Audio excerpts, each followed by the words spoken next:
Everybody, and welcome to our November IFRS and Corporate Reporting webinar. In this month's webinar, we're doing a financial and sustainability reporting update, trying to help you get ready for 31 December 2025 reporting season. First of all, today there's three of us, all three of us are here. It's a big event. So I'm joined by Dean Arden, IFRS and Corporate Reporting Partner in Melbourne, as well as Kevin Frobers, IFRS and Corporate Reporting Partner based in Sydney. So welcome, Dean and Kevin. Hello, Aletta, and hello, everybody else. Good to see you all, and hello, Dean. Hello, Kevin and Aletta, and good to see everybody. All right, are you sharing the slides, Dean? I'm stuck on the first slide.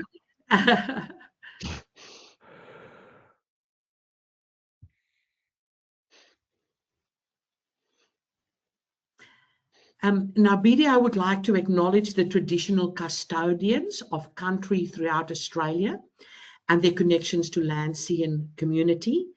Dean and I are on the land of the Wurundjeri people of the Kulin Nation here in our Melbourne office, and we pay our respect to their elders, past and present, and extend that respect to all Aboriginal and Torres Strait Islander peoples.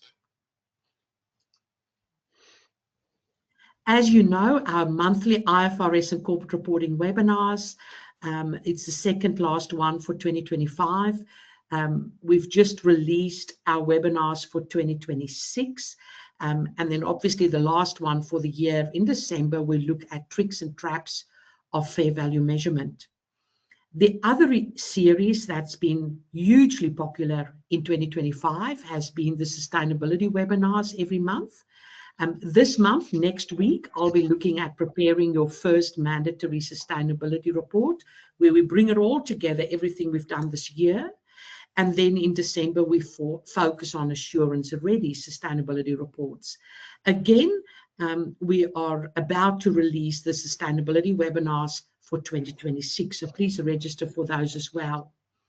Then the other item that I would like to invite you to is that we've got our final Carbon Accounting Masterclass for 2025 on the 3rd of December. Please register for those. Carbon accounting is usually where everything starts, whether it's strategy or mandatory reporting. We've also released the dates for 2026. We'll do it quarterly, usually the second week of the month. And you can see there February, May, September, and November.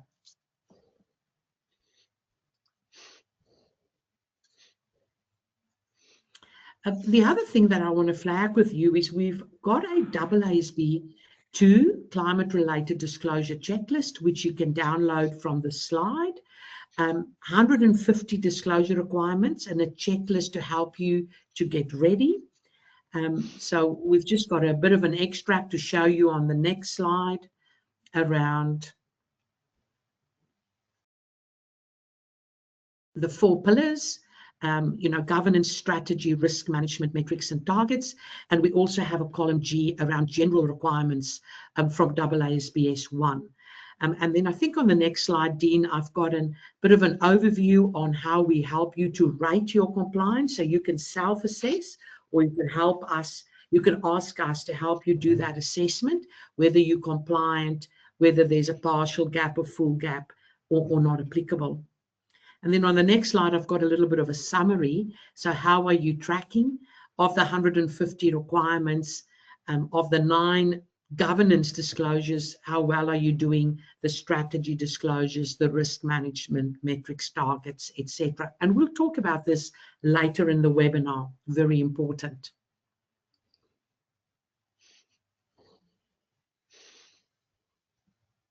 So today's agenda, we've divided it in 2 parts. So first of all, Dean and Kevin will be doing a financial reporting update. So they'll look at an ASIC update, ACNC update. So we start with the regulators. We have a few quick tips for better financial reporting. We look at standards that's applicable for the very first time at 31 December 2025 and standards that have been issued but they're not yet effective. And I'm thinking IFRS 18. And then there's also recent IFRIC agenda decisions. And then I'll be looking in part B at a sustainability reporting update. So welcome to our webinar. We hope you find it very informative and useful. And I'll hand over to Dean. Thanks, Aletta. So we'll start with the financial reporting update for 31st of December 2025. The first place I want to start with is ASIC's update. This year is actually a relatively quiet, particularly this 31st of December year end is actually relatively quiet on the accounting standards front. So we haven't got really many new accounting standards.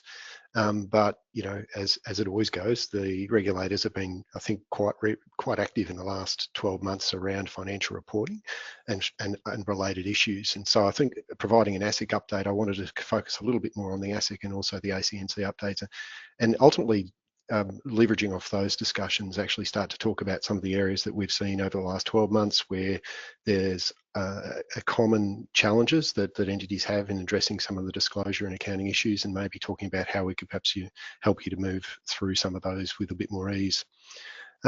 Now, just looking at ASIC, I thought it might be worthwhile just having a quick look at their overall surveillance program. So just getting a sense of where they're looking at the moment for the next 12 months. And they have published it in their report 819, which is available from the ASIC's website.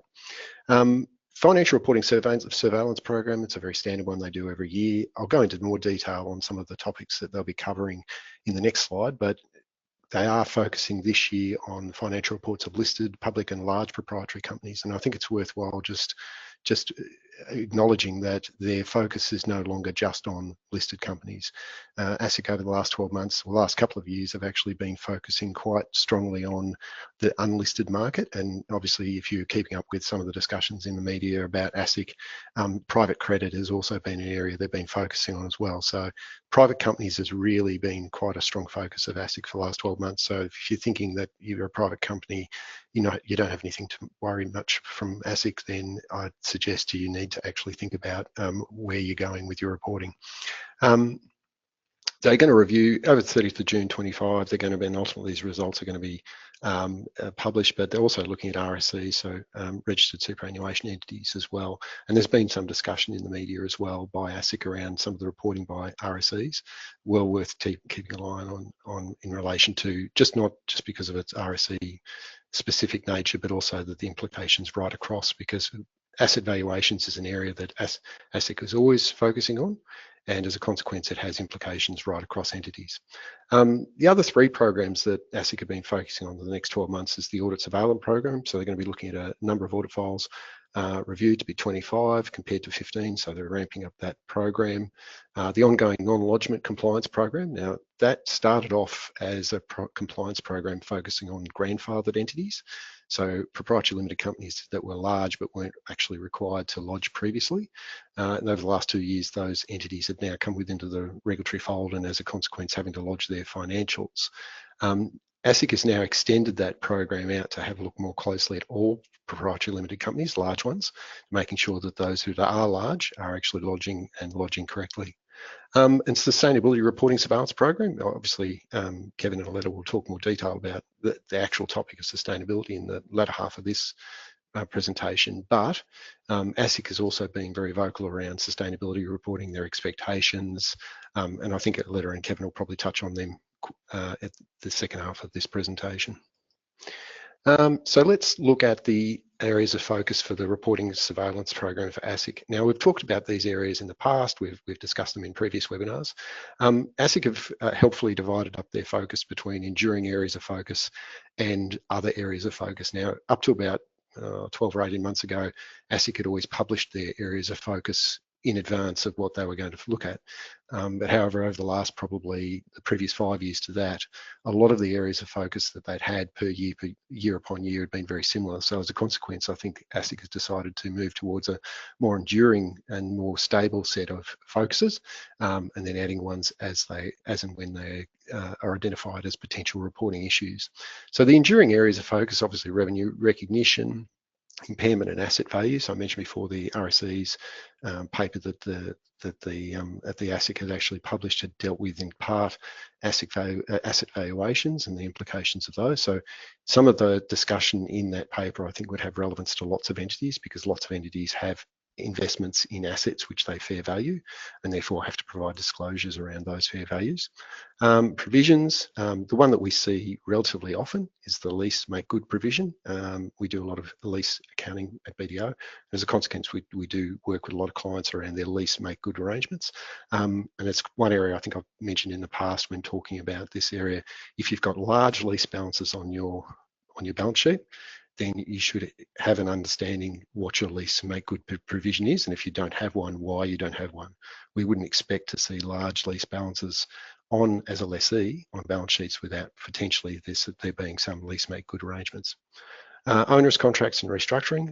Post-balance date events, obviously that's going to be significant coming up 31st of December, because in the volatility in the markets and some volatility in some of the countries around the world, you would expect that there's going to have to be some implications for your post-balance date disclosures.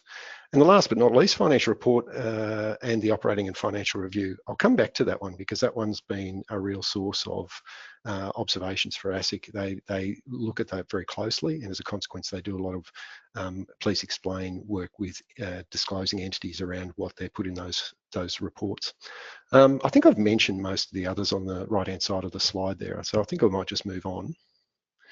And just maybe if we can break down some of the findings of ASIC. So in 2024-25, ASIC has released some of the findings from its financial reporting surveillance of concern. As you can see, unsurprisingly, and I mentioned just then, operating financial review is one of the key ones that they always look at.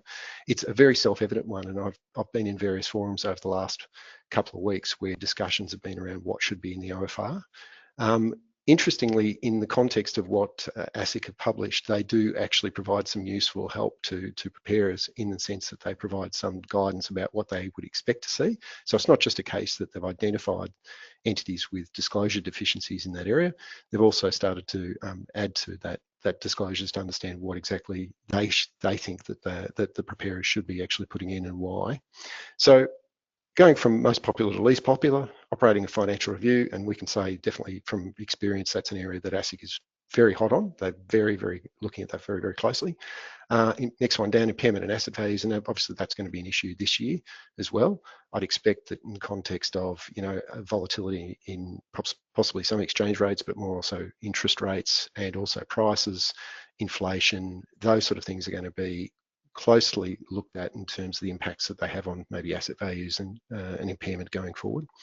Financial report disclosures, so that's more a generic sort of area that ASIC's identified, but there's some interesting ones in there and I'll come to them. Non-IFRS profit information. Now this is actually going to be becoming more and more significant as IFRS 18 starts to come onto the horizon, because IFRS 18 actually deals with non-IFRS profit related information. I'll come back to that in a little while. Revenue recognition, always a common one, and debt classification is a common one. On the right hand side of the slide there, I provided basically a summary of the areas that ASIC sort of have indicated that entities should be focusing on. With regards to the OFR, and I'll just mention some of the forums that I've been involved in the last couple of weeks as well. Cybersecurity and climate-related risks are two areas where ASIC has been vocal and also very pointed in their views as to whether or not those things should be covered. And what they do note is that often companies who they feel should be making those disclosures or should feel that they are exposed to those risks are not possibly making the level of risks disclosures that they perhaps should be making. Impairment, preparing and retaining impairment documentation evaluation models. To me, that comment really goes to the point that we've been making over the last 12 months at BDO around good accounting policy papers and supporting documentation. Impairment is one of those areas where unfortunately, it's often the last thing in the audit process that people do, or it's one of the last, not the last, but one of the last. And as a consequence, and often it's necessary to be the last, because often there's a lot of assumptions that have to be trued up to get to that point of the impairment assessment. But it's also one of the more important ones because it can make a big difference to your financial results if you discover that you've got obviously a material impairment in respect to an asset that's going to affect your P&L results. Financial statement disclosures. This was a very broad one, but in it, ASIC combined a couple of interesting things. Disaggregation in the notes, so that they were looking for more information around certain things, particularly things that might be judgmental or complex, and as a consequence, they'd expect to see more information. So maybe classification of debt instruments or equity instruments. But they also mentioned in there that they had a couple of experiences this year where they've identified entities that haven't consolidated subsidiaries, which arguably they should have on the basis of the criteria in AASB 10. I mentioned non-IFRS information before there. ASIC has always been very, very strong on the idea that it's got to be clearly labelled, it's got to be presented with not more prominence, so with equal prominence to the IFRS information, and you need reconciliations. And so they've been very clear and concise, but again, it's an area that they continue to see entities moving into and not necessarily disclosing consistent with their expectations. Revenue, it's always a challenge. Kevin, you're nodding, so that makes me feel good. And when I say revenue is a challenge, the standard is not, it's a reasonably good standard, well written, well constructed, but it does require you to have a broad understanding of what you do. So when you're thinking about revenue recognition, and one of the things that I think is always an issue, and I'll come again to this in a future slide, is performance obligations. Being able to identify them, articulate them, explain them, but understand how they relate together, and exactly what they then lead you in terms of your revenue recognition. I don't know, Kevin, did you want to mention anything on that point? No? Yeah, all good? Excellent. I think we've got another slide later on, and yeah. I think I'll unleash the full force of my judgments on revenue at that point. All right. Yeah, Kevin is now threatening us with a good time. That's going to be great. So on the last point there, debt classification, something you really need to keep focus on. Obviously, the requirements in AASB 101 changed in the last 12 months around how you actually classify something as current or non-current. I suspect that ASIC is obviously looking closely at entities that may have covenants or may have disclosed that they have covenants, and then looking exactly at what they're doing. So it's something that is really important for entities to consider out, because I think if we think about the past, there's been quite a few financial issues in the past that have been sourced to that current, non-current classification. I just wanted to touch on this one because I think in previous webinars we've talked to this, the key observations and expectations, but around ASIC's views of what the foundational building blocks to supporting high quality financial reporting outcomes are. I've mentioned it in past webinars because I think it's really important to understand that when someone comes and asks you what you've done, it's important to be able to demonstrate to them what you've done. And the easiest and most effective way to do that is with a high quality accounting position paper. Explaining to them what you've done in the absence of an accounting position paper is problematic. It's very easy to explain, but it's something that doesn't mean that you've got the adequate evidence to actually demonstrate what you've done. ASIC have in the past, and they've repeated their views and currently, and I think it's important to note them, they see high quality and timely financial information being supported by robust position papers with appropriate analysis and conclusions referencing relevant accounting standards. Now, that's not for everything. You know, what we're talking about is complex and judgmental accounting transactions and accounting standards. So we're not talking about every single transaction. We're actually just talking about those that are significant to the entity and may require significant judgment or application, interpretation of accounting standards for application. The other thing that they point out was the need for adequate resources, and we are seeing that, I think, certainly with clients at the moment where, you know, finance teams the pressure is for them to become leaner and become more effective at business as usual. But unfortunately, what that means is that their focus is really business as usual. And so unusual transactions or complex transactions then require some support. And so certainly, I think ASIC is on the right track, and we've identified that as an issue within our experience, Kevin. And over the last 6 months, we've published, I think, about 6 or 8 articles in a series of articles discussing what does a good accounting policy position papers look like. So anyone who's interested, they're available on the Corporate Reporting Insights from the BDO website, and we've gone through a whole range of areas. I think the critical part is that to read them as a series of articles, because they do cover different aspects of what accounting position policy papers should look like. I just included that really just to give everyone a reference. ASIC have rather helpfully started to compile their media reports in respect to reporting and audit issues into a single report, and so that can actually be accessed rather than having to feed your way through, ASIC's media releases over a period of time. Now, ACNC update, I thought obviously we talk about for-profits with ASIC, but let's talk about the not-for-profits as well. The ACNC obviously is not as possibly as it doesn't have necessarily the same public profile as ASIC, but it's interesting they deal with a very, very significant portion of the economy in terms of charities and not-for-profit entities. So I thought this was an interesting opportunity, and I noticed that this year that they'd released this report where they've actually gone back and looked at their financial reporting results for 2023.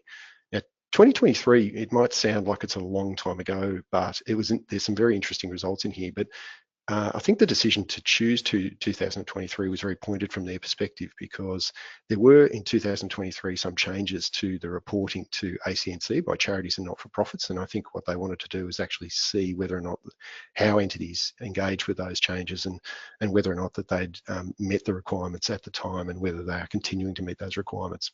So I'll give you a really potted update on the results of their surveys, but they surveyed a population of approximately 201 charities and 49 ACNC, so nice 250 rounded charities and not-for-profit entities and reporting groups. Overall, and this is interesting, 57% of charities had material errors in their reporting, which required them to submit either a corrected information statement or a complete new set of financial reports. 25% of large charities reviewed made one or more KMP remuneration errors when completing their information statement. 18% of charities had material differences between the AS and the AFR. 93% of charities correctly completed related party transaction questions in AOS, but that also means that 7% didn't. And corrections arising, and this is to me the sleeper statistic, which is quite significant. Corrections arising from the ACNC's follow-ups on all of these matters of 18% with material differences, it totaled actually $2.8 billion in revenue changes and $5.8 billion in total assets. So there's a massive amount of change as a consequence of a review surveillance program. And so as a consequence, I thought it was interesting to dive into some of the more detailed aspects of it. Those changes in 2023 were really focused on KMP and related party disclosures. And so as a consequence, the results that, I'll go through now really focus on those things, but they do sort of speak to, and it's interesting, they do speak to the not-for-profit industry as a whole, because typically, and my experience has been that they're very governance focused. And so as a consequence, there's, on board levels that KMP remuneration and related party transactions do get a good deal of attention. They're considered, and they're considered seriously. Interestingly, then in some cases here, it doesn't appear that that's necessarily translated into their reporting. So it may not be a case that they're not focused on them, but maybe it's a case that their policies and procedures and maybe some of the ways in which they translate information into the reporting process isn't as efficient or as effective as it should be. But anyway, looking at the statistics, so the information statement had asked large charities if they've got more than one remunerated KMP. They'd asked then how many have they got, and they also required them to sort of, if they're special purpose financial statement providers, they're actually required to disclose KMP remuneration if more than one remunerated KMP.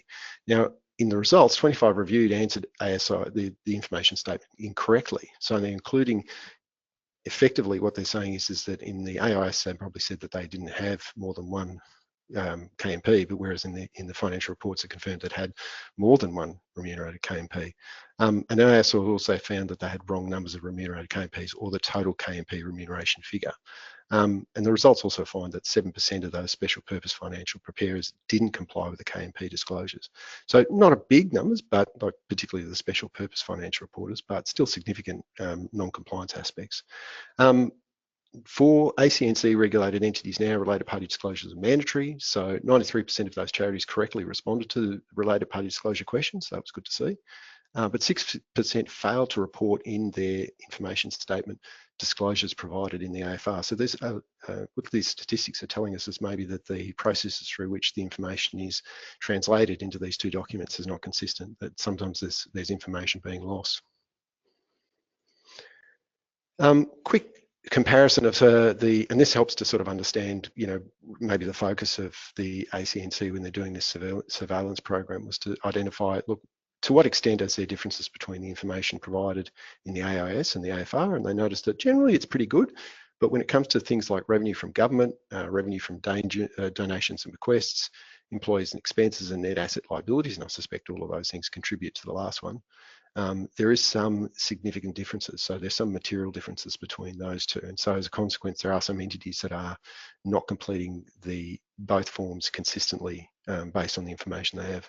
I thought the table on the right-hand side there gives you some interesting context of most entities, most registered ACNC entities are lodging the full set of financial statements, but there are some that are not. Interestingly, so 2% don't have notes, 5% don't have statement of cash flows, 9% don't have statement of changes in equity, and a whopping 14% don't have a statement of other comprehensive income. So it's important that when you're talking about compliance with and noting that special purpose financial statements, obviously they're still, some may very well be being lodged, but shouldn't be. If there are general purpose financial and applying simplified disclosures, there are some exemptions for these, but clearly they're not necessarily being used in that way. A couple of quick more stats, signed and dated. As you can see, most of the documents that were lodged were, there was a reasonably high level of compliance with being signed and dated properly. I thought the last point was interesting. 6% of auditor and review reports had modified an opinion or conclusion based on the fact that there's cash donations being collected by a third party, and therefore that they didn't have necessarily observation or line of sight to those cash flows. So interesting they modified it on that basis. And then consolidated financial report, this is not surprising because I know that the not-for-profits have always found consolidation accounting challenging and being able to interpret control in the context of not-for-profits, but there was some evidence that entities weren't preparing consolidated financial statements, or that they're preparing consolidated financial statements that include entities that are not ACNC registered. And so as a consequence that they're not necessarily complying, not necessarily with 10, but as a consequence of the ACNC Act. Quick tips for better financial reporting. So off the back of all that, I thought we might just compile a whole bunch of things that we thought and try and quickly identify the key ones that we've identified that entities commonly have challenges in complying with. But I think that they're also easy wins. Like I think there's a lot of things in here that are easily resolved because it's often a case that the disclosure doesn't exist. And so from that perspective, I thought this might be a great opportunity to sort of say, look, here's a couple of ways. If you are concerned about the disclosures in your financials, that you're covering everything, here's a couple of things that we see often, and we obviously are, we do see a lot of sets of financial statements from across the board, but things that we think that you could actually, are easy pickings as far as improving the quality of financial reporting. With regards to the director's report, things as simple as ensuring that your director's declaration includes, if it's applicable, details of the cross guarantee that might exist between the various entities, information about the directors. Often we see that the information about the terms that they have, and this obviously relates to listed entities particularly, for the terms of directors on other boards, if they're properly detailed in the director's report. I mentioned before use of non-IFRS measures. I mean, that's a really key one that ASIC is very hot on, and disclosure of risk, again, another one that ASIC's really hot on. The use of non-IFRS measures is probably more easily resolved. The disclosure of risks is a more challenging one, but I think it's one that obviously ASIC is very keen to resolve because they view that retail investors have a great deal of reliance on that information. As a consequence, they feel that it actually has to be very accurate and very complete. Kevin, I don't know if you wanted to say anything on that disclosure of risks. Yeah, look, I think I'll set a bit of context here. So currently, as Dean and Aletta have mentioned, we're in the first round of drafting the mandatory climate reports for Group 1 entities, December year ends. And in my client base at the moment, we've done quite a few draft reports now that are sitting with the auditors and having a bit of a go around. And one of the things we've realized is that there's a lot of narration that is entity specific in the sustainability report, which needs to be consistent back to the financial statements. And you'll see a lot of the commentary I have to offer in this section actually starts to talk about how does the entity make money? How does the entity's value chain get impacted by climate? But when we draft those sections on the sustainability report, we suddenly realize the information in there is inconsistent with what's in the financial statements historically. And one of those is the disclosures of risks. Interestingly, we find big, high consequence, high impact climate risks sitting in the financial statement, sorry, in the sustainability report, which has been uncovered through an assessment process with BDO. But when we look to the OFR for the listed entity, for example, they've never had climate risk in their list of risks disclosed in the first instance. And when we do a bit of a root cause analysis, it turns out that they are using boilerplate risks that are either boilerplate to the sector or industry, or in some cases, and this was quite shocking for me in one instance for a listed company, they just copied a list from somebody else. So which was actually quite a fundamental flaw. So I think in this case, when it comes to the common findings in the director's report, the director's report by definition is an opportunity for the directors to narrate what's going on in the business, talk about the business and how they run it and the risks affecting it. And if that's not specific to the entity and have due consideration, it really is a poor reflection of what's going on in the financial statements as a whole. So I think my comment on there is linking the information not only to other parts like the sustainability report, but actually having a real understanding of what's going on in the business. And the person who drafts this really needs to be somebody in a higher position of the business who can actually validate what's getting said. I think is really important at this point. Yeah, that's really interesting. Thanks, Kevin. Because I was in a discussion forum this week, and an interesting thing that came out of it was the issue around cybersecurity. And someone made the observation that cybersecurity was increasingly appearing as a part of their ESG report, but there wasn't the equivalent level of disclosure necessarily in the director's report or in the OFR. And it's interesting because I suppose when we sort of pull it apart, you go, okay, well, cybersecurity probably goes to some extent goes to the question of governance. And so governance is a big part of, when there's a governance pillar within ESG reporting that you have to address. But for whatever reason, it wasn't necessarily getting the same level of disclosure in the OFR. So I think that's a really interesting thing. I suppose you have to, when you say someone higher within the entity has to be thinking about it, that's probably to some extent the benefit of having that person higher up in the entity is that's the person who's thinking about these risks every day. There'll be somebody, people lower within the industry or within the entity typically are focused on their individual risks, whereas those that are higher actually in the entity are often focusing on the more broader and impactful sort of things that are occurring. Want to shout out to rounding because that's something that, again, we see pretty much every year. There's always an issue. Someone doesn't necessarily always get their rounding right. And I think what, again, the issue is, or one of the sources of this might be, is where different people within the institution draft up different parts of the report. As a consequence, they use different rounding.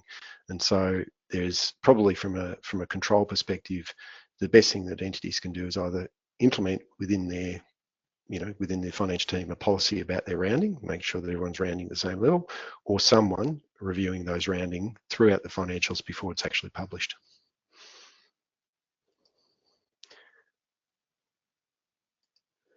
Remuneration reports. Now, remuneration reports are significant because they are themselves audited, unlike directors' reports or OFRs, they are actually subject to audit. And so there is the expectation that the quality of the information would be obviously at a higher or even more precise standard, or the level of compliance would be greater. But we do still find that there are often issues with remuneration reports when we're looking at them. In terms of the accounting, but the remuneration policies, a good example I sometimes see is where there might be boilerplate disclosure that says we consider or we consult with remuneration consultants on an annual basis to ensure that our remuneration packages are at market. And then when you look further down, and this is particularly in the context of Section 300A of the Corps Act, where the requirement is about if you consult with a remuneration consultant, what disclosures you have to make.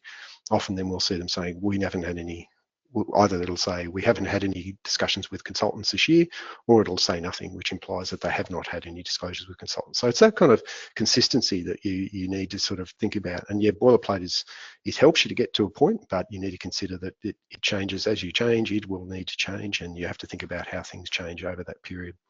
Failing to disclose related party information. If I was to say, in fact, if I reckon if I got $1 for every time I've read a financial statement that had missing that related party disclosure, look, I'd be reasonably well off. I'm not rich, but I'll be reasonably well off. It surprises me, given its requirement of the Corps Act and Corps regulation, that you have to disclose related party disclosures. I know you have to do that in your financials, but you're effectively copying a subset of that information into your remuneration report. It shouldn't be that hard, but we often see entities just not doing it. You can't cross refer, you have to actually include it, because that information has to be included in the REM report. But the important thing is it's available. Don't make the mistake. It's actually an easy it's an easy mistake to make, but it's actually an easy mistake to rectify. Non-monetary and termination benefits incorrectly shown within the cash and salary fees. Again, making sure the classifications are correct, because obviously termination benefits themselves, often for listed companies, will be known. And so it'll be pretty obvious when looking at the REM report, if you compare it to what's been announced in the market, you will be able to see that there's a difference in there. And if that's not properly disclosed, then obviously that's an issue. And options and rights granted to CEO or director. So there are expectations around disclosures you need to make, and obviously there's also ASX listing requirements there that are listed in terms of what you need to disclose in terms of those payments if they're made to CEOs, directors. Revenue. Here we go, Kevin. Here's your opportunity to unburden yourself of the entirety of your experiences. Thanks, Dean. I've actually been sitting anxiously thinking, my goodness, I hope I don't disappoint. But here we go. Look, I think with revenue, a couple of key points here, and I'm going to bring it back to sustainability reporting again. Sorry, that is the topic we're currently focused on for a lot of entities at the moment.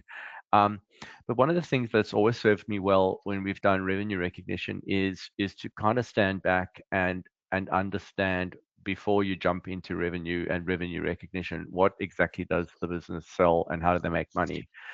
By definition, that is what their business model is, which is what a business model is. You know, how does an entity make money? How does it generate cash flows? Which is interesting, because that's the common finding that you'll see on the slide there in the performance obligation. A lot of findings on financial statements when you read the revenue disclosure is you're actually not sure what they do and how they make money, and by definition you can't quite determine then the timing of revenue through a performance obligation and when revenue is recognized. So one of the things that served me really well over the years is to start with what I call step 0 in the revenue standard. So in the revenue standard, there's 5 steps. It's, you know, identify the contract with the customer, what are the performance obligations, what is the transaction price, how do you allocate that and recognize revenue.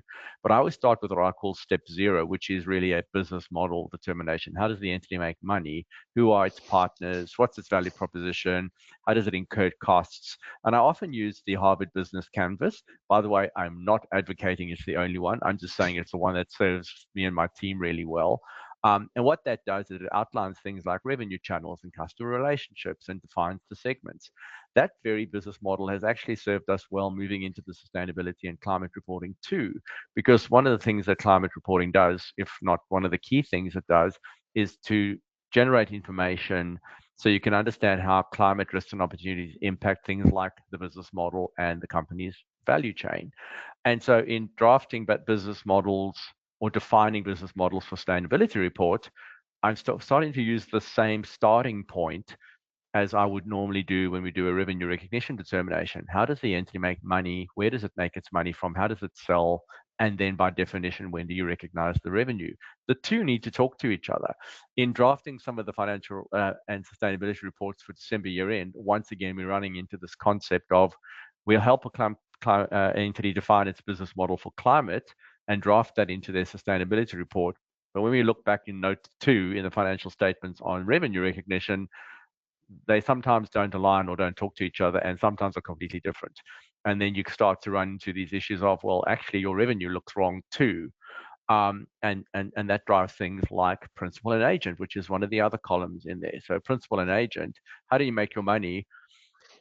a principal-agent relationship, by definition, is who controls the asset or the service before it goes to the customer.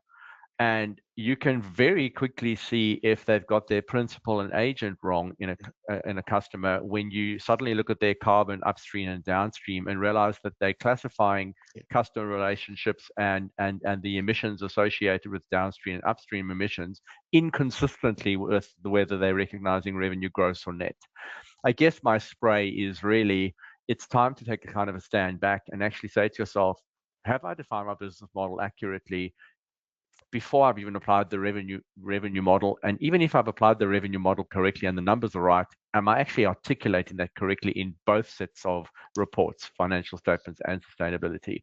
And the sustainability and climate journey has thrown up a number of those. So in terms of disclosures, performance obligations, it must be obvious, even if you're not doing a sustainability report, that you can actually understand the business model when you read it and how they recognize revenue.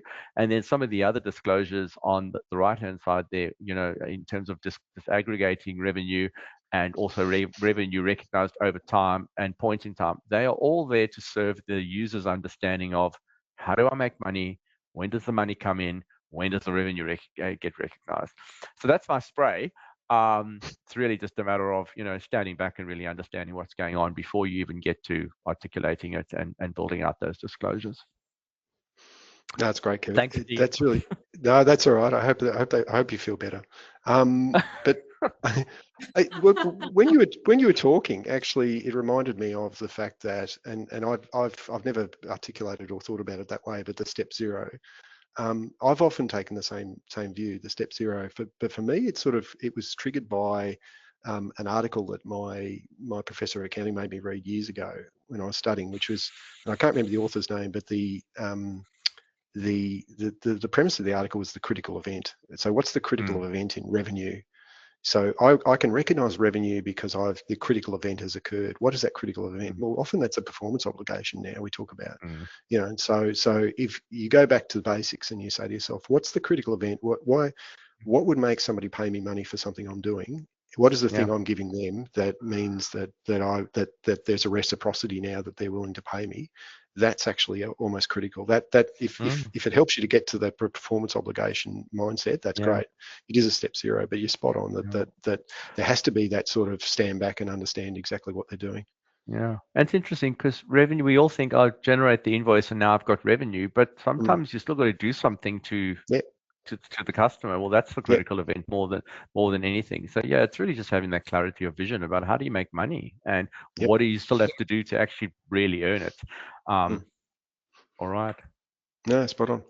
Cool. Thought we might just throw in here a quick slide to say how can you improve your significant estimate and judgment notes, because we see a lot of boilerplate in this area, and we also see a lot of stuff that could be improved quite easily, not with not a lot of extra work, but certainly with just a little bit of focused thought and a little bit of attention. Boilerplate disclosure's got to be out because they're usually very readily identifiable. Laundry lists of any possible judgment and estimate are also out. So frustration for anybody reading a set of financial statements is telling you about for example, the lease term is a critical estimate. Well, often the lease term is not critical. Often it's contractual, and unless there's something specific about that lease, you wouldn't necessarily consider the contractual term be any different. So really be critical about these things to actually understand whether they're going to shift the dial as far as your financials go.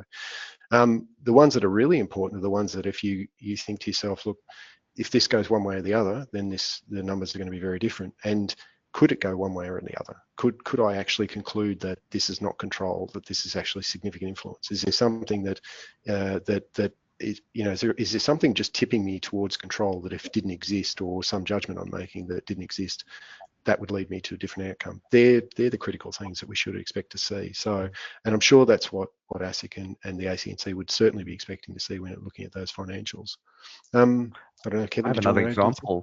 Oh, just an example. Once again, and as like a letter, we're living in the world of climate and sustainability. A great one I came across the other day was in doing the risk assessments on the climate side, and a letter you will identify with this.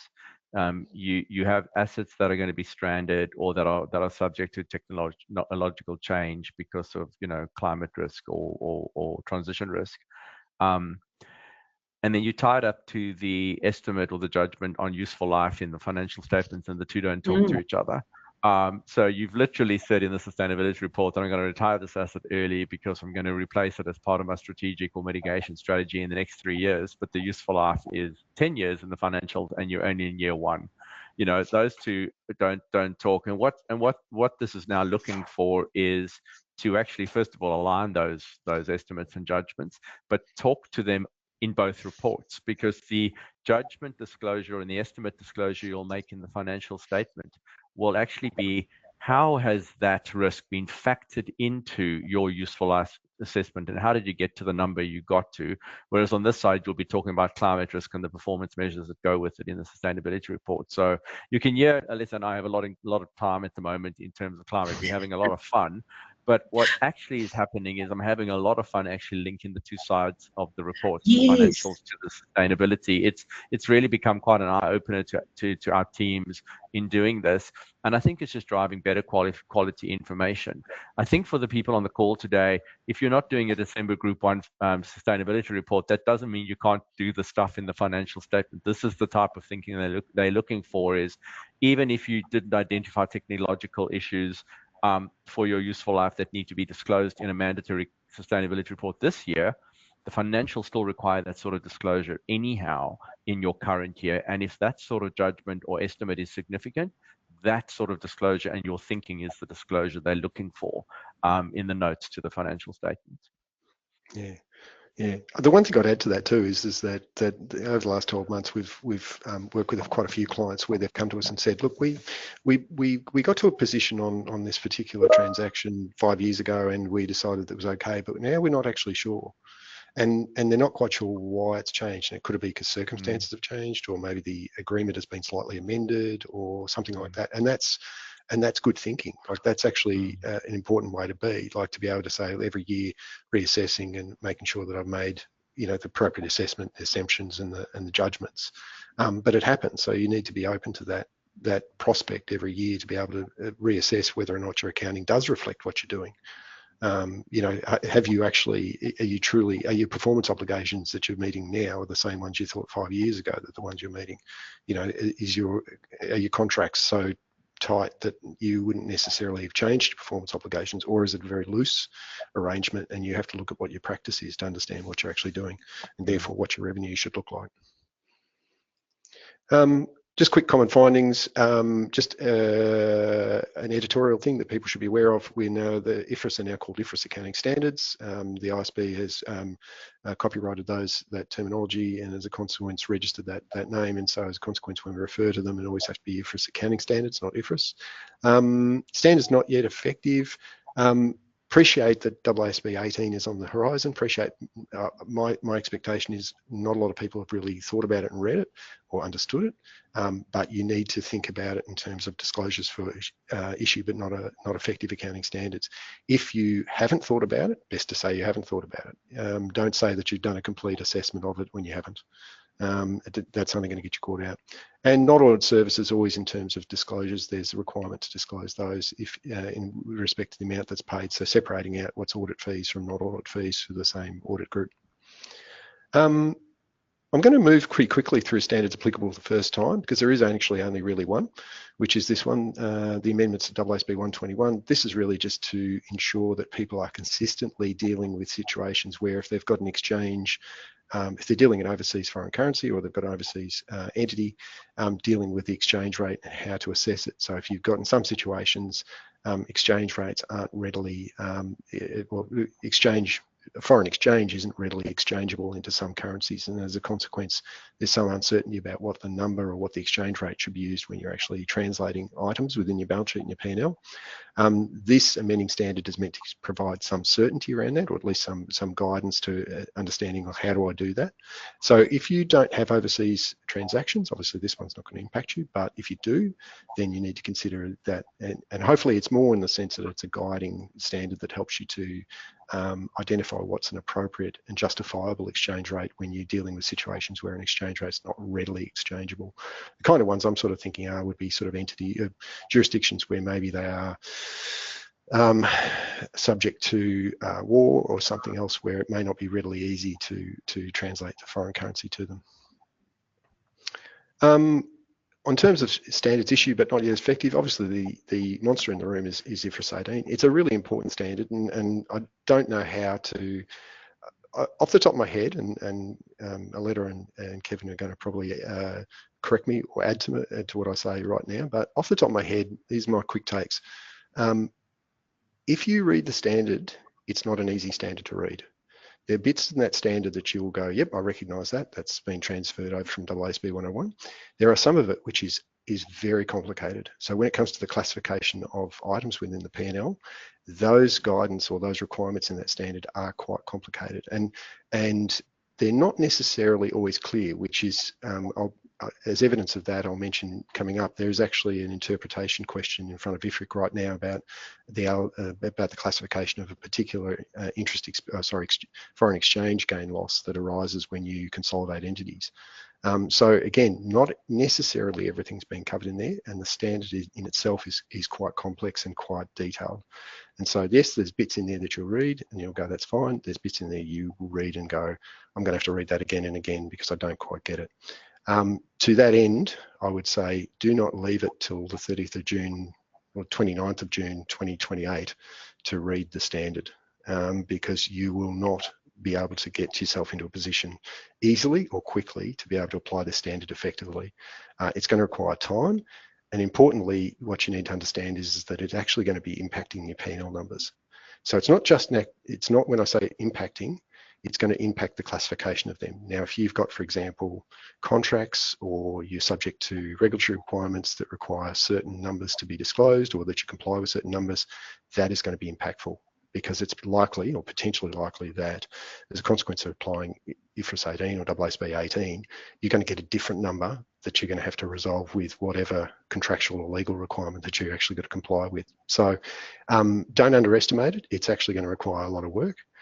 There are some straightforward, aspects to it, but there are some aspects to it that are not straightforward. And until you've walked through the entirety of it, you're not going to be in a position to be able to demonstrate to your auditor that you actually have done the work and give them confidence that you've actually identified all of the potential implications, and that therefore your P&L, particularly your P&L, is properly presented under ASB 18.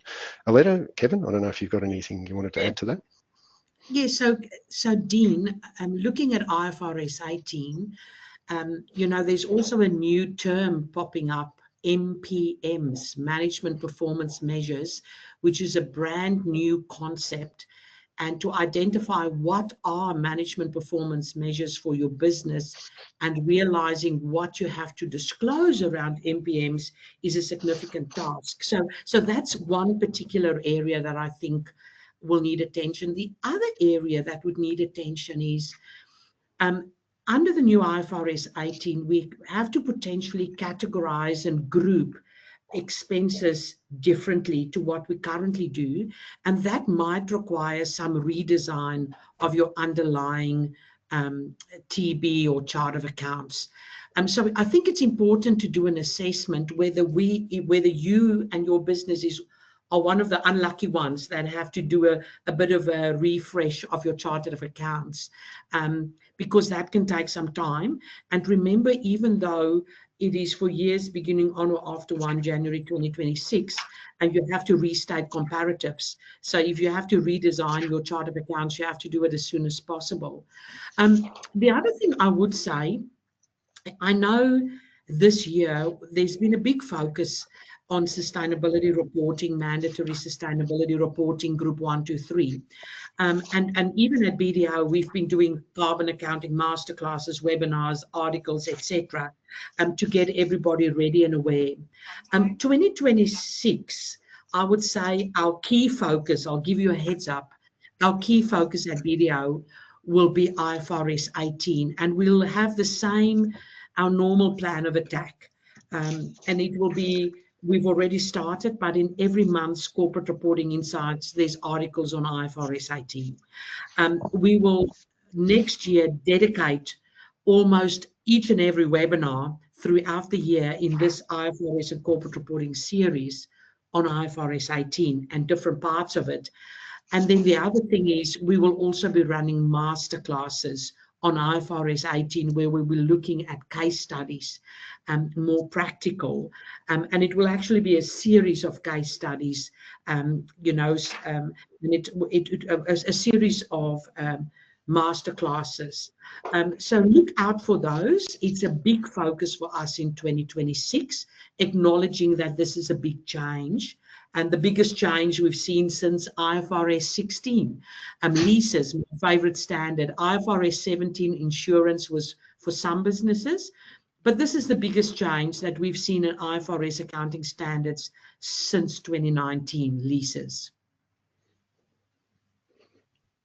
Yeah, no, thanks, Letta. And just to that point about, it might feel a bit weird that we're saying we're going to spend the whole of next year talking about it, but I'm not even sure if we're going to actually be able to cover it all in next year. That's my major concern, is that there is actually quite a bit of depth in these changes that they impact different entities in different ways. And so as a consequence, we are going to dedicate a fair bit of time to working through those, because we do believe that they're actually going to be quite impactful.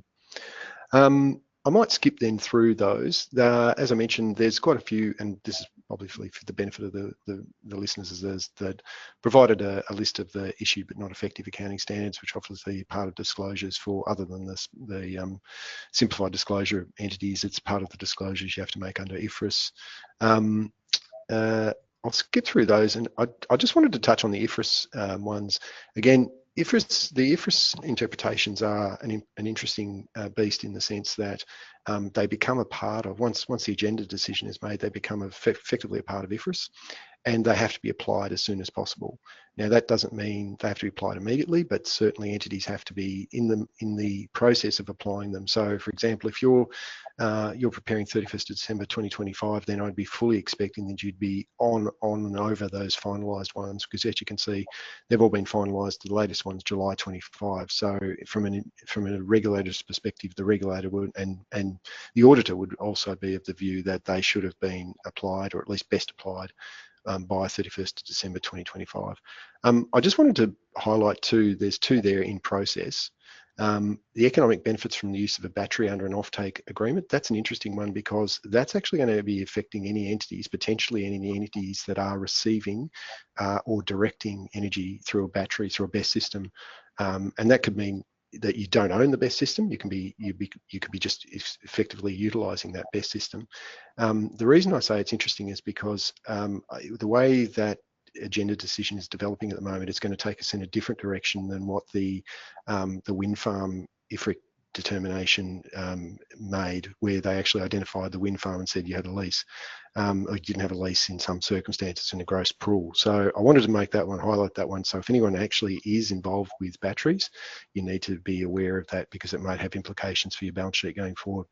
The other one is that classification of foreign exchange different from an intergroup monetary item. Again, this is an IFRS 18 question, and it's already coming to the IFRIC now. The question is around how do you classify basically that foreign exchange gain or loss that arises on intercompany loans that is not eliminated as a part of the consolidation process.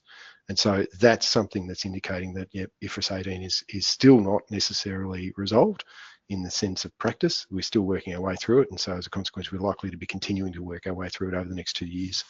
On that basis, I think in terms of the other ones, I'm happy to move on to sustainability, because I think these are pretty relatively self-explanatory, the IFRIC determinations to date. And the thing I like about IFRIC determinations too is that the titles always indicate what they're actually covering. So if you think that you're affected, usually the title can give you a clear indication of what you're impacted by.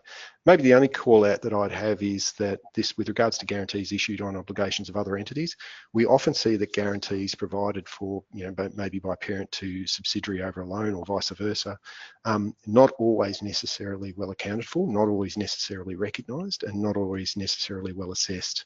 So as a consequence, you may have guarantees sitting there. Entities may see them and say, well, nothing's happening, it's all good, everyone's fine, and nothing's recognised.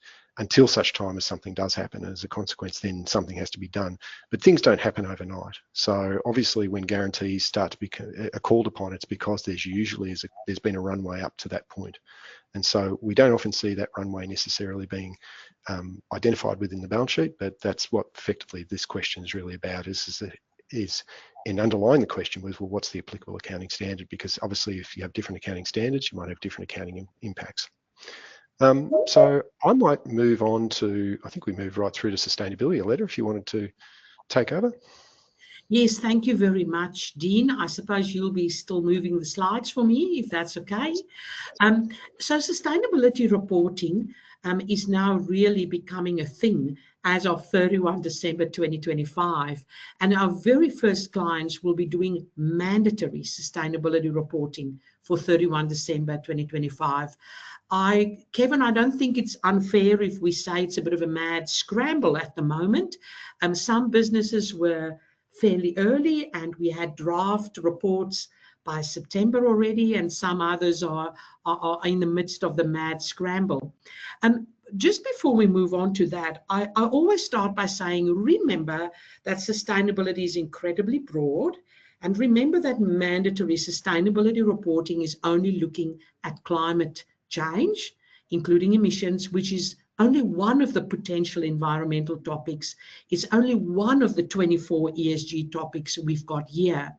So always be very clear. When you talk about sustainability reporting, I think it's important to articulate, I'm now talking about voluntary reporting of all of these topics, or I'm talking about mandatory sustainability reporting, which is just the one topic. Because, you know, just talking about a sustainability report is actually quite confusing.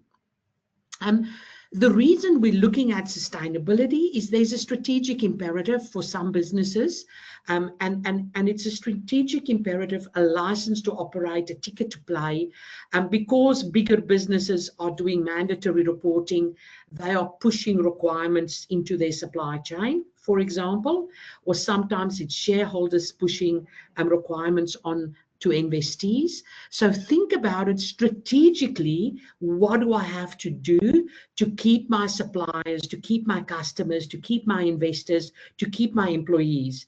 And if there are certain things you have to do across sustainability, it might be a good idea to do some voluntary reporting to communicate to those stakeholders that you're taking their requests and their interests seriously. This is what you're doing, and please continue to do business with us. That's on the strategic side and voluntary reporting. If we look at the compliance imperative, that's the legislation, that's changes to the Corporations Act, the new standard, and the new auditing requirements, the mandatory sustainability reporting. You know, that's a completely different beast. I also just want to reiterate that we cannot immediately exclude all not-for-profit entities from mandatory sustainability reporting. The threshold question is your entity for-profit or not-for-profit required to lodge audited financial statements with ASIC under Part 2M of the Corps Act? And if it's yes, then you're it. So just be aware, not-for-profits. When we talk about strategic imperative, I think it's important to understand what do we mean by a commercial strategic imperative.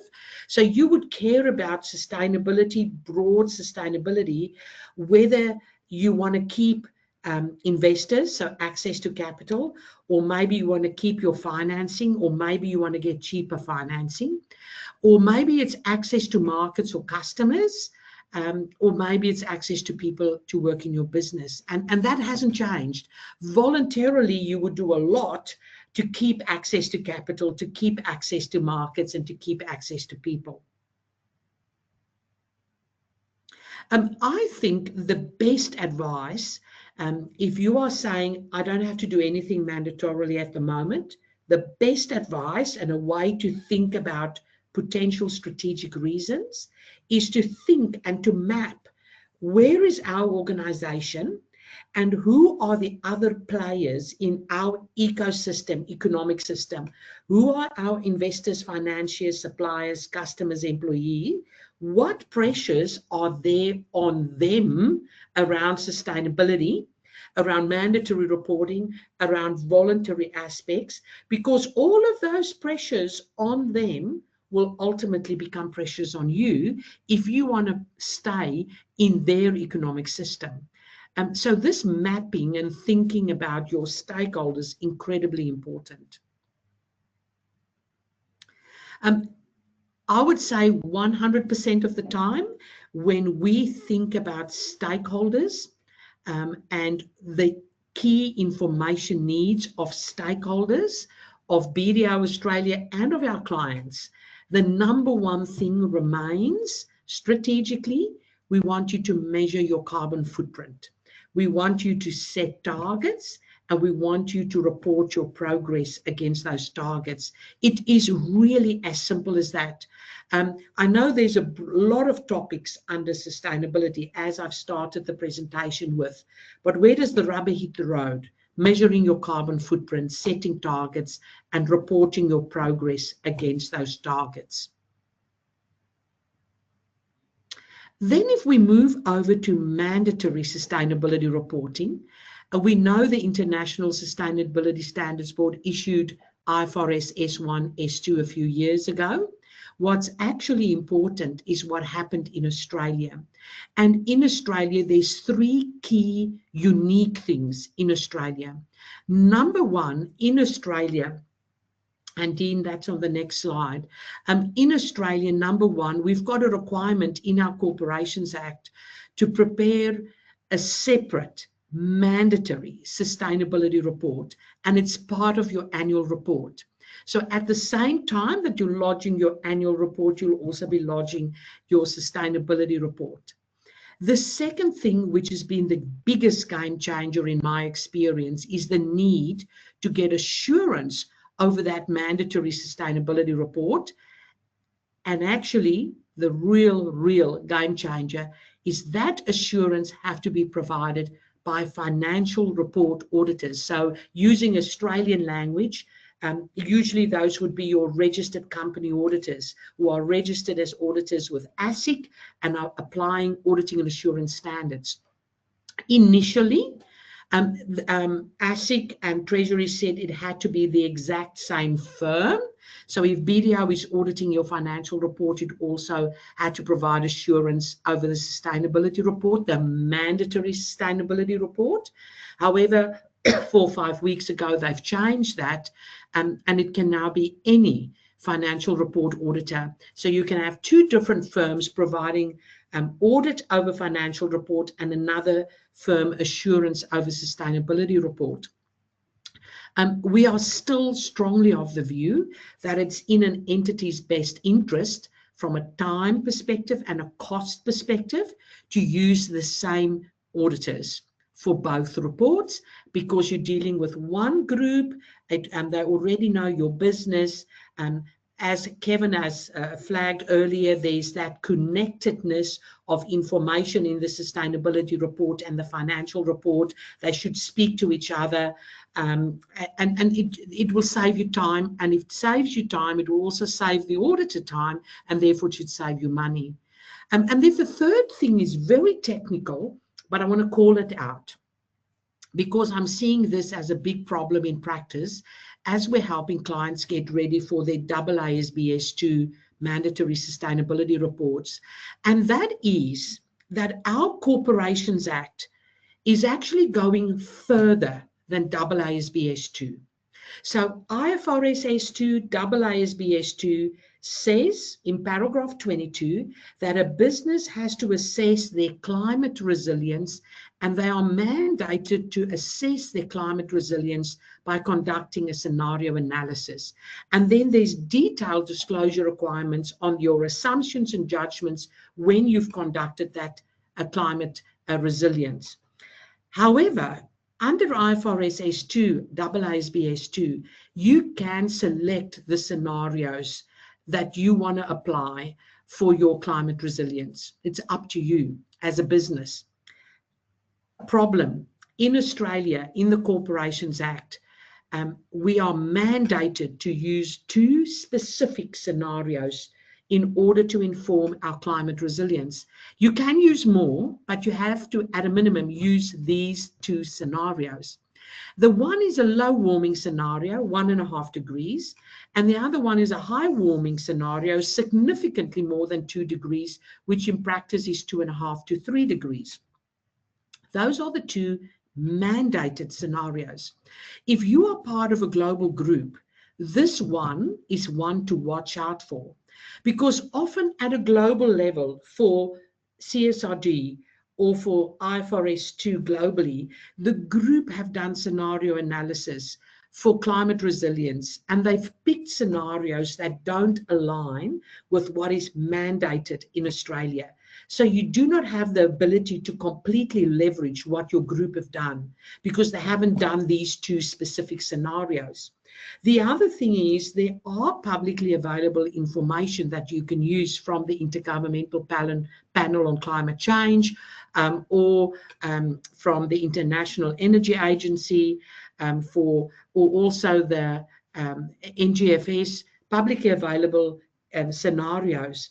Unfortunately, many of those scenarios don't really have fantastic information and extensive information for the 1.5 degrees. So you have to scratch around to get appropriate publicly available scenarios as well. And the reason they don't have a lot of information on the 1.5 degrees is more and more people are starting to think that is unlikely, so they don't treat it as a scenario. However, that's what our government has written into Corporations Act. So I want to flag that. That's 3 unique things. The other thing that we always look at, it's important for you to assess whether you are Group 1, Group 2, or Group 3. That's just all the legislation pieces. But it's important to assess whether you are Group 1, Group 2, and Group 3. And we are continuing to get a lot of questions around the size criteria, because there's 3 aspects to consider whether you meet the size criteria. It's consolidated revenue, consolidated gross assets, and number of employees. And those 3 criteria, each of them have a lot of questions. So there's always a question, so how exactly, what is revenue and what's not revenue? The debate is open again, because it could put you in Group 1, 2, or 3. Consolidated gross assets is an easier one, I would imagine, but number of employees, is it a legal assessment? Is it what you use for tax purposes? Is it substance over form? Big question, what do we do with casuals? Usually in practice, what I'm seeing, the 2 size thresholds that are tipping entities over is consolidated revenue combined with number of employees. And those are also the 2 that have the most uncertainty on how do we apply it. ASIC in Regulatory Guide 280 has given some guidance, but it's not 100% foolproof, and it's not really requirements, it's more guidance. So please be careful for that one. I have some clients that are on the brink of being Group 1 for 31 December 2025. So they are hovering on and about that number. So if you go over that threshold after 31 December 2025, it will be very hard to get all the information ready if you don't start early. So just be careful. This decision tree, the key thing here for me is to flag that threshold question, the first question. Is the entity lodging financial statements with ASIC?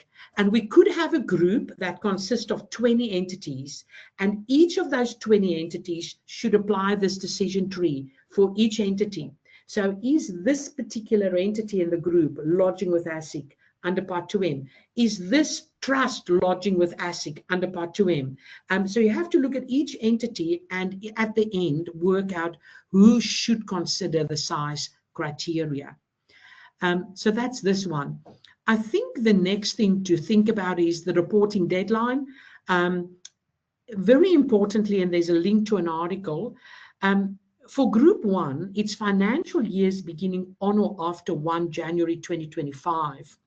And I've seen if an entity is using the retail calendar and potentially the FY25 year have started on the 28th of December 2024, they don't have to do mandatory reporting even if they're Group 1, because their financial year did not start on or after 1 January 2025. So we're actually reading that requirement very legalistically. So did your financial year start on or after 1 January 2025 or not? If you have a short year, so let's say for some reason you've changed your year end and you are now reporting, let's say, end of September 2025, and you've got a 9-month year. If you group 1 and that year started on 1 January 2025, you might be the lucky one to report very first for 30 September 2025. So it's a very strict reading on financial years beginning on or after 1 January 2025. And then please note, for Group 2 and Group 3, it's not January. It is years beginning on or after 1 July 2026 or 1 July 2027. So again, there's a little bit of an anomaly there. Then in the next one, assurance. And this one is interesting. You would see in our presentation, there is phasing in of the reporting. There's phasing in of assurance. There's phasing in of directors' liabilities. There's phasing in of directors' declarations. Everything is being phased in. And at this table is specifically talking about assurance phasing. You shouldn't apply this to reporting. You shouldn't apply this to directors. This is just looking at assurance phasing. On the next slide, you'll see what I mean. So if you're a Group 1 entity, and your financial year have started on or after 1 January to 30 June 2025. So it's a very specific phasing for a very small group of Group 1 entities. You are in the peculiar position that you've got 2 year ones for assurance purposes. It doesn't mean that you've got 2 year ones for reporting purposes. So let's say 31 December 2025, you will have to do all reporting under AASB 2, but not Scope 3. That's the only transitional relief you are getting for reporting. But for assurance, you've got 2 years where you have limited assurance review over only 3 aspects: governance, 9 disclosures, 3 sub-paragraphs in respect of risk and opportunities, and then measurement of Scope 1 and 2. And that also means that only in the 4th year that these entities will be reporting is there a need for reasonable assurance. But it's only for a small group of Group 1 entities. 1 January to 30 June is where the years have started. For most Group 1 entities in Australia that have your normal 30 June year end, which meant that their financial year started from 1 July 2025 onwards, and that's on the next slide, Dean, they only have 1 year 1 for assurance purposes. So you can see 30 June 26, limited assurance over 3 aspects. Year 2, year 3, limited assurance over everything, and then already by 30 June 29, they've got reasonable assurance, normal audits over absolutely everything. As I said earlier, ASIC has published a regulatory guide 280. I strongly recommend that you consider this regulatory guide. There is some guidance around how do you work out number of employees, how do you look at revenue and consolidated assets. A lot of practicalities. I think it's a good guide. It's in plain English, very useful, highly recommended. ASIC has also said as part of their surveillance program, they will be looking at sustainability reporting. And that will start for 31 December year ends. Unfortunately, ASIC only provides their surveillance findings around November every year. So the findings that they will have on 31 December year ends will not be available for 30 June reporters to learn from, because all of this will only be reported in November. It would be great if ASIC could release those findings a bit earlier, but not sure how the mechanics within ASIC work. So potentially only next year, November, we'll see the findings from 31 December onwards. They do say they're going to take a proportionate and pragmatic approach. I will look at that very carefully. Don't get your hopes up. You know, you don't want to be on the wrong side of ASIC on this. What does that mean? You know, so I just Just be careful. A composition of the annual report. We now have your annual financial report, annual sustainability report, director's report, auditor's report. I just want to flag, if you are doing interim reporting 31 December 2025, this will not apply to you. It's only an annual sustainability report. You don't need an interim sustainability report. Just want to flag that. And the other thing I want to flag here is many of our clients are starting to say to us, Aletta, we've already done voluntary sustainability disclosures in our annual report. So in our annual report, we know the red blocks mandatory to have a financial report, to have a mandatory sustainability report, which is just focusing on climate. We get that. But practically, we also want to put that voluntary information in that same annual report. Can we do that? You can do that, but that regulatory guide from ASIC is saying, please tag it very carefully. Please make sure you distinguish between mandatory reporting and voluntary reporting. Please distinguish between what is subject to assurance and what is not subject to assurance. Make it very clear, index and label it very clearly. That would be good for users and it will be good for auditors. So there is a discussion in regulatory guide 280 on that as well. Aletta, do you mind if I just make a quick comment, and that'll give you time to have a bit of water? Yes. Just while we're talking about interim reports and other reports, one of the things I have run into, which is also very clearly articulated in ASIC's regulatory guide 280, is how to deal with the mandatory sustainability report if you're going through a prospectus or a product disclosure statement. Yes. Now, I won't get into that now that I have run into that, because we are focused on a couple of organizations who are going through an IPO process at the moment, and they suddenly found themselves in a situation where they're not caught by the normal group 1, group 2 sort of phasing, but because they will list and then be caught by the ASIC and some of the ASIC regimes, they would have to deal with their sustainability report in a way that requires them to bring that activity forward. So I guess the point I want to just make is, if you are anticipating a product disclosure statement or a prospectus at some point in the near future, just plan as part of that project that you consider the implications for the mandatory sustainability report, because there's phasing involved there too. You might want to put that on your radar. Thank you very much, Kevin. That's a really good point. Going back to AASB 2, we've got 4 pillars, but there's actually a 5th pillar in Australia, because AASB 2 in Australia is the only mandatory standard, but it needs some of the mechanics of AASB 1 to work. So it's added in an appendix to AASB 2, just to let AASB 2 stand on its own feet.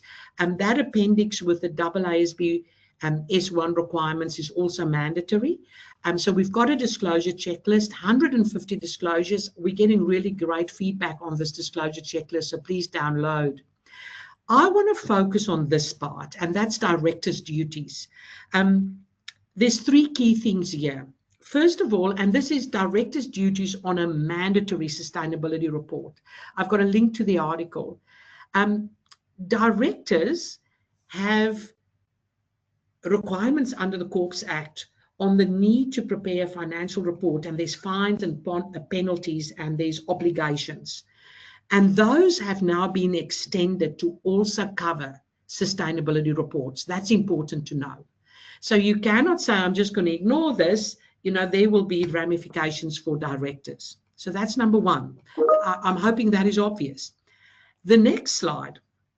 There are now a need for directors to sign a director's declaration very specific for the sustainability report.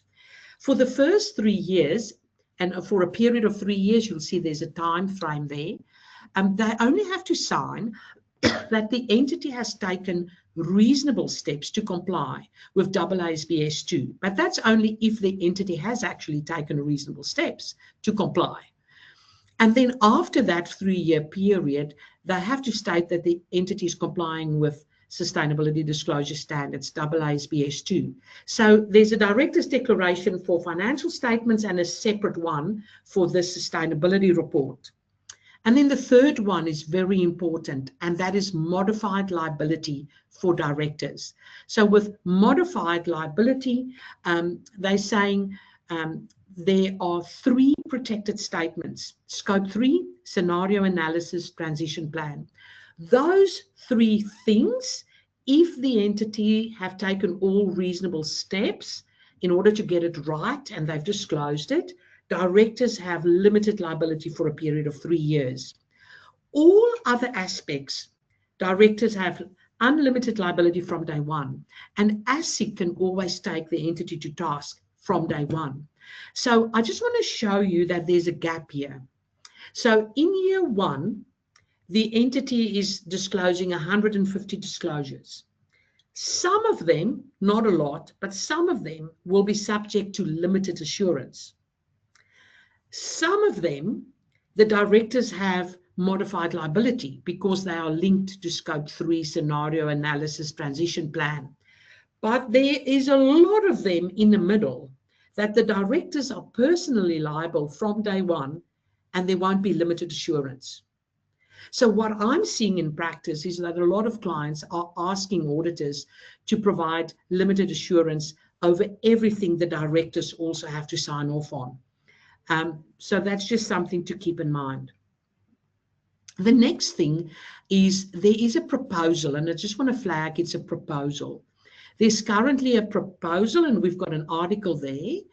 There's a proposal that's been submitted to Parliament to extend the directors' duties and liabilities also to voluntary sustainability reporting.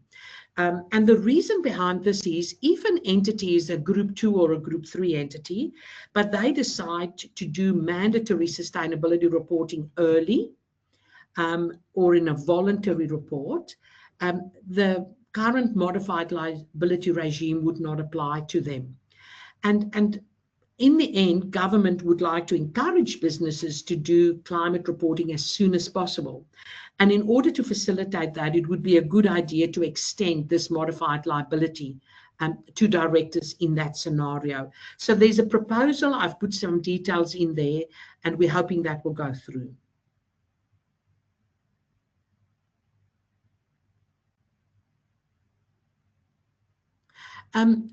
You know, as we've previously communicated, we've developed some roadmaps, and I'll look at just one.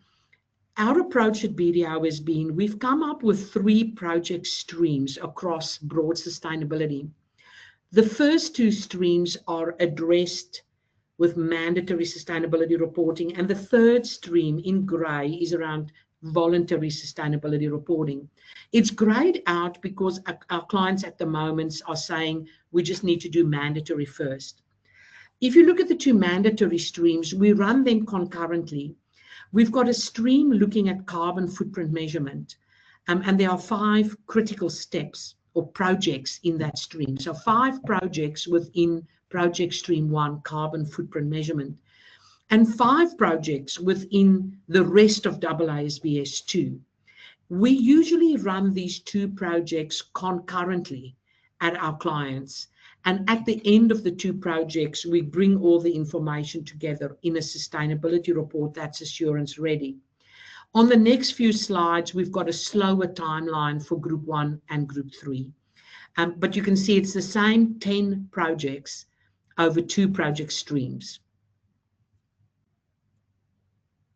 And then finally, if you need assistance, a perfect timing, 2 minutes left. From an IFRS corporate reporting perspective, Dean's done absolutely amazing work with a whole series of thought leadership on the value of position papers. So, you know, if you are looking for accounting advice, getting ready for auditors, and you want a position paper or update position papers, please reach out to us. So that's the first thing. If you look at our IFRS and corporate reporting partners, we are sitting across the country. Kevin in Sydney, Dean and I in Melbourne. We've got Lynn in Adelaide. We've got Ashley Woodley in Perth. And we've got Clark Gerald in Brisbane. Please feel free to reach out to any of us. If you're looking at sustainability reporting, which is really the mad dash at the moment, Again, I've got a bit of an overview of who the relevant partners are. We've got newsletters, first of all. We've got webinars, as you know. And then if you look at the partners for sustainability reporting, again, Kevin in Sydney, Tom Hockman in Brisbane, Ashley Woodley in Perth, and I'm looking after Melbourne and National. I've also given you a table to give you a bit of an overview of who are our assurance partners that you can contact if you're looking for assurance. And these are the key partners in the various offices that can help you with sustainability assurance. So we'll wrap it up here and say thank you very much for joining us. Good luck for the upcoming 31 December reporting season. And we'll speak to you in December on the tricks and traps of fair value measurement. Thank you, Kevin, and thank you, Dean. Thanks, Kevin. Thank you. Thanks, Ida. Bye.